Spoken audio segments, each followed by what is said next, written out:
కర్ణుడన్నాడు, కృష్ణ నువ్వేమీ చెప్పక్కర్లేదు, నాకు అన్నీ తెలుసు. నాకు స్వప్నాలు వస్తున్నాయి, నాకు అనేకమైనటువంటి శకునములు కనపడుతున్నాయి. ఇప్పుడు ఈ యుద్ధమును తప్పించడం ఎవరికీ సాధ్యము కాదు. ఎందుకో తెలుసా? ధర్మ సంస్థాపన జరగాలి. ఆ ధర్మ సంస్థాపన కొరకు నేను పావైపోయాను.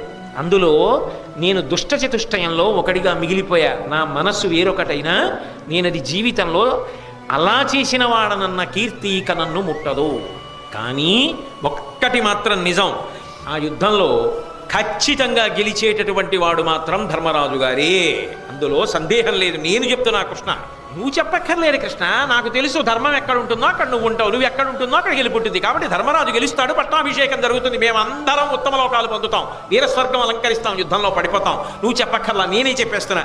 అయినా మరి ఎందుకు యుద్ధం చేస్తున్నావు అంటావేమో, ఇంతకన్నా నాకు బ్రతుకు లేదు కృష్ణ.